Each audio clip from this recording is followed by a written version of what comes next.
등이 넓어진다는 건 어떤 의미일까요? 우리가 흔히 말하는 몸이 좋다는 표현은 등발이 좋고 어깨가 넓은 사람, 옷을 입었을 때 상체 라인이 뚜렷한 사람을 떠올리게 만듭니다.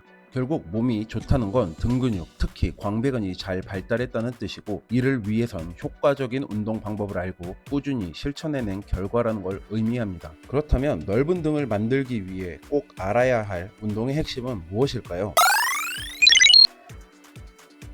많은 분들이 등 운동이라 하면 광배근을 키우는 데 집중합니다. 물론 광배근은 넓은 등을 만드는 데 핵심이죠. 하지만 광배근 하나만 키운다고 상체가 입체적으로 바뀌는 건 아닙니다. 등은 광배근, 능형근, 승모근, 후면 삼각근처럼 여러 근육이 유기적으로 연결된 부위이기 때문에 한 부위라도 약하면 전체 프레임이 좁고 불균형해 보일 수 있습니다. 진짜 넓고 강한 상체를 만들기 위해선 등 전체를 입체적으로 발달시키는 전략이 필요한데요. 같은 시간이라도 어떤 방식으로 운동하느냐에 따라 자극의 밀도와 성장 속도는 완전히 달라지게 됩니다. 본격적인 등 운동에 들어가기 전 날개뼈 움직임을 먼저 체크해야 합니다. 한 연구에 따르면 날개뼈를 살짝 뒤로 기울여 움직이면 등 아래쪽 근육, 특히 하부 승모근이 더 많이 활성화된다고 합니다. 반면 그냥 어깨만 젖히는 식의 운동은 등 자극이 제대로 들어가지 않죠. 그래서 등 운동 전에는 날개뼈 움직임을 깨워주는 준비 동작이 꼭 필요합니다. 지금부터 이 두 가지 동작을 알려드리도록 하겠습니다. 첫 번째는 팔 뒤로 뻗기 동작입니다. 가슴을 살짝 편 상태에서 팔을 뒤로 천천히 뻗으며 날개뼈 아래쪽이 갈비뼈에 붙는 느낌을 주도록 합니다. 5초간 유지하고 돌아오기를 5회 반복해 주시면 됩니다.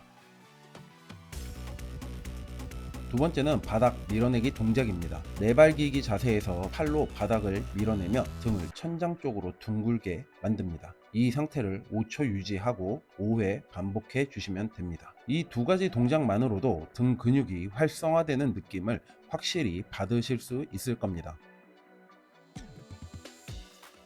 날개뼈를 충분히 활성화시켰다면 이제 본격적으로 등 넓이를 키워줄 핵심 운동으로 넘어가야겠죠. 첫 번째는 와이드 그립 풀업입니다. 이 동작은 많은 보디빌더들이 등 넓이를 만들기 위한 기본 운동으로 활용하는 동작인데요. 발을 잡을 때는 어깨보다 넓게 잡는 것이 중요하고, 그립을 넓게 잡으면 팔의 움직임 범위가 커지면서 광배근이 더 깊게 자극됩니다. 시작할 때는 몸이 완전히 늘어지는 상태에서 매달려 주세요. 이 구간에서 광배근이 최대한 늘어나게 되고, 이 자극이 수축 시 더 큰 효과를 만들어냅니다. 이후 올라올 때는 턱만 넘기지 말고 가슴이 바에 닿을 듯 가까이 가는 느낌으로 당겨야 광배근이 깊게 수축됩니다.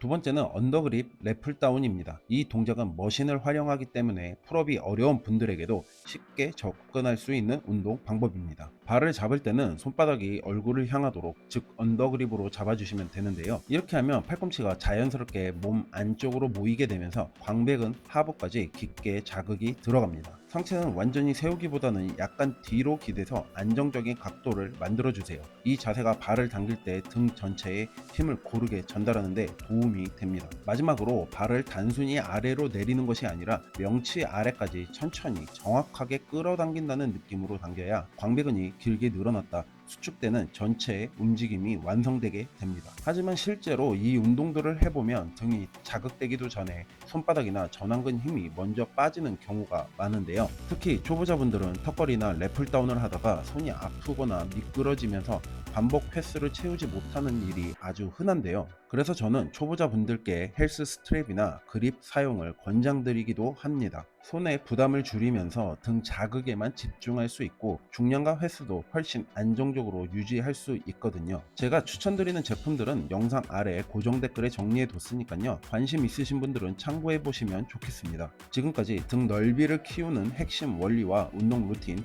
그리고 자극을 유지하는 데 필요한 장비까지 살펴봤는데요. 운동은 따라하기보다 정확히 이해하고 실천하는 게 가장 중요합니다. 오늘 영상이 도움이 되셨다면 꾸준히 실천하시면서 넓고 강한 상체 프레임을 만들어 보세요. 아직 구독하지 않으셨다면 구독 버튼도 눌러주시고요. 질문이나 피드백은 댓글로 남겨주시면 감사하겠습니다. 오늘도 긴 영상 시청하시느라 고생 많으셨습니다.